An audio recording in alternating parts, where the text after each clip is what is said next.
We provide you the platform to turn your dreams into reality. Give wings to your aspirations with KR Mangalam University.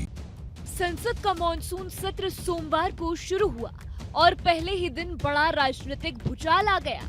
विपक्ष ने हमेशा की तरह सरकार पर तीखे सवाल किए, लेकिन सबसे बड़ी खबर रही उपराष्ट्रपति जगदीप धनखड़ का अचानक इस्तीफा।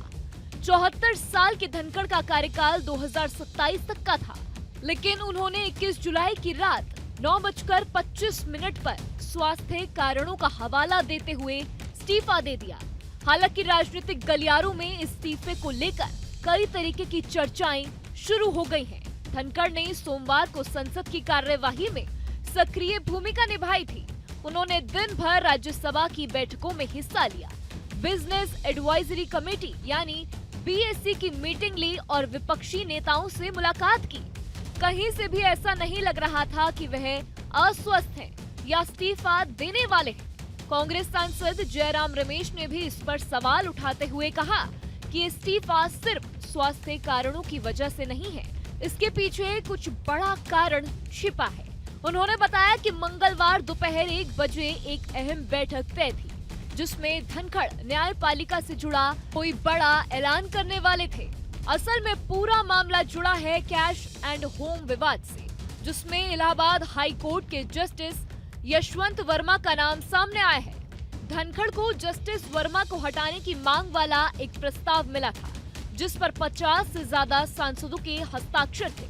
उन्होंने इसे स्वीकार कर लिया और इसके तहत जांच प्रक्रिया शुरू करने के निर्देश भी दिए। इसी मामले को लेकर राज्यसभा में हंगामा भी हुआ।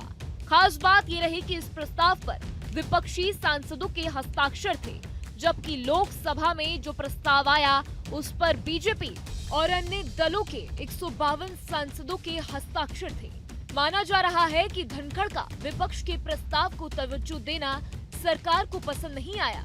इसके अलावा जब कांग्रेस अध्यक्ष मल्लिकार्जुन खड़गे ऑपरेशन सिंदूर पर बोल रहे थे, तब बीजेपी नेता जेपी नड्डा ने हस्तक्षेप किया और कुछ तीखी टिप्पणी की, जिसे कांग्रेस ने धनखड़ का अपमान माना। दिन में बीसीए की बैठक में जेपी नड्डा और कार्य मंत्री किरण रिजिजू भी मौजूद थे, लेकिन शाम की बैठक में दोनों नहीं आए, जिससे धनखड़ आहत हुए।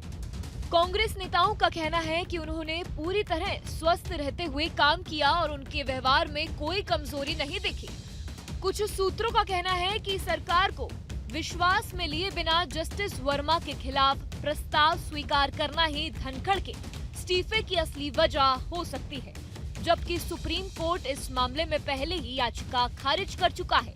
उपराष्ट्रपति सचिवालय में सोमवार दोपहर 3:53 पर एक पोस्ट भी शेयर की गई, जिसमें बताया गया कि धनखड़ 23 जुलाई को जयपुर यात्रा पर जाने वाले हैं, यानी इस्तीफे का फैसला अचानक और जल्दी में लिया गया। इस पूरे घटनाक्रम ने राजनीतिक गलियारों में हलचल मचा दी है। क्या वाकई इस्तीफे की वजह सिर्फ स्वास्थ्य है या फिर इसके पीछे सत्ता और संवैधानिक जिम्मेदारियों के बीच कोई बड़ा टकराव है? जवाब आने वाले वक्त में मिलेगा। जहाँ भक्ति है हर शब्द में, कथाओं में छुपे हैं दिव्य रहस्य और ज्योतिष देता है जीवन को दिशा। धर्म से जुड़ी हर बातों को जानने के लिए हमारे चैनल स्तुति को सब्सक्राइब करें। चैनल पर जाने के लिए इस लिंक पर क्लिक करें।